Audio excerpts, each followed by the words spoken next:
Hello my dear friends, welcome to our channel Balaji wonder.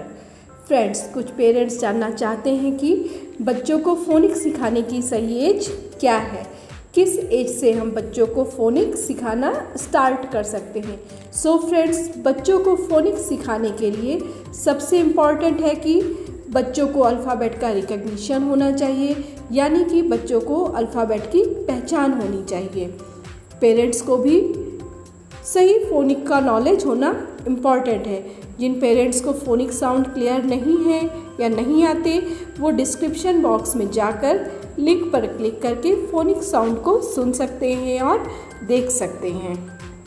So friends, बच्चों को phonic sound सिखाने के लिए ये बिल्कुल भी ज़रूरी नहीं है कि हम बच्चों को अल्फ़ाबेटिकल ऑर्डर में फोनिक लर्न करवाएं, यानी कि A, B, C, D, E, F इस ऑर्डर को फॉलो करें। क्योंकि बच्चे जब राइटिंग स्टार्ट करते हैं तो सबसे पहले standing line and sleeping line start करते हैं, जो कि वे इजीली कर लेते हैं।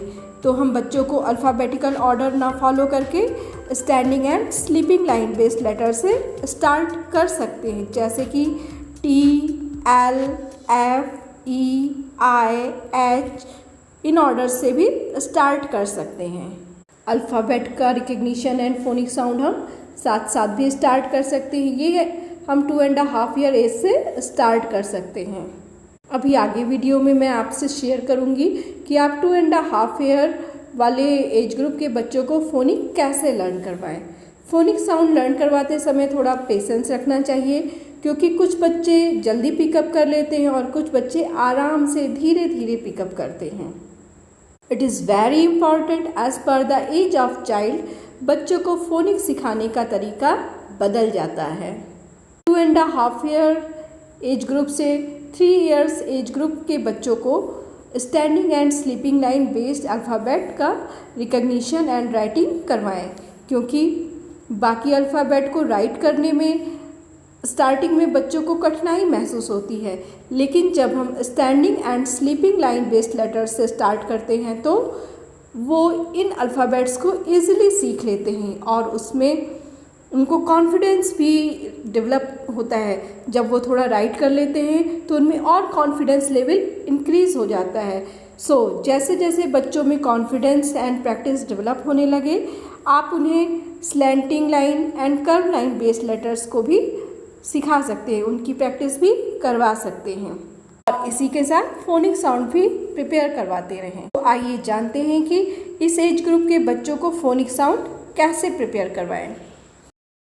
एज ग्रुप के बच्चों से इस तरह से पूछ सकते हैं कि सपोज़ आपने उन्हें टी अल्फ़ाबेट दिखाया और आपने बच्चों से पूछा व्हाट इज़ दिस, तो वो उसको रिकग्नाइज़ कर पा रहा है, वो आपको बताएगा दिस इज़ टी। तो आप समझ सकते हैं कि उसको ये टी अल्फ़ाबेट समझ में आ रहा है, वो उसको रिकग्नाइज़ कर पा रहा है।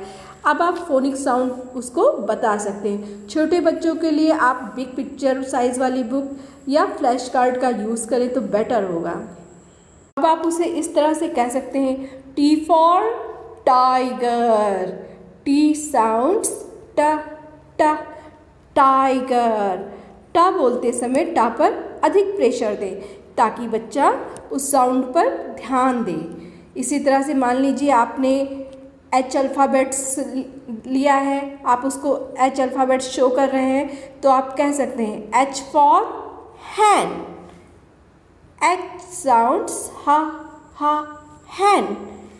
कुछ लोग एच फॉर हैन ना कह करके केवल एच साउंड्स हा या हा हैन इस तरीके से कहते हैं, but according to my experience बच्चों को दोनों तरह से बताना चाहिए ताकि बच्चा दोनों तरह के वर्ड से फैमिलियर हो सके। लेकिन अगर बच्चा 3.5 साल का है या उससे ज़्यादा का है या फिर क्लास नर्सरी में है, तो आप अल्फ़ाबेटिकल ऑर्डर में फोनिक साउंड को स्टार्ट कर सकते हैं, यानी कि A, B, C, D, E, F इस ऑर्डर को फॉलो कर सकते हैं। इस ऑर्डर में फोनिक स्टार्ट कर सकते हैं, क्योंकि तब तक बच्चों की ग्रिप स्ट्रांग हो जाती है, वे आसानी से लिख लेते हैं और रिकग्नाइज भी कर लेते हैं। तो इस एज ग्रुप के बच्चों को हम फोनिक इस तरह से बता सकते हैं। A sounds a apple. A sounds alligator. A sounds ant. A sounds arrow.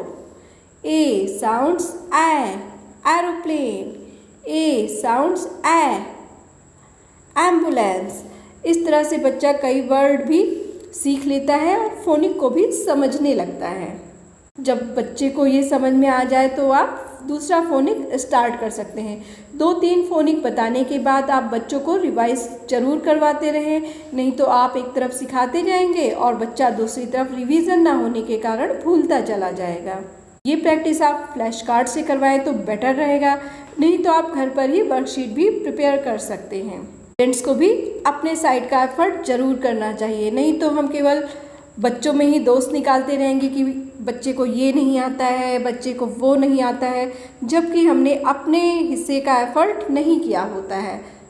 Sound को आप जॉली फोनिक के थ्रू भी लर्न करवा सकते हैं, क्योंकि हमारा पर्पस केवल बच्चों की लर्निंग से होता है। Hope this video is helpful for you. If this video added any knowledge in your life, so please subscribe our channel Balaji Wonder, like and share this video and comment also in this video. Thank you. Happy learning.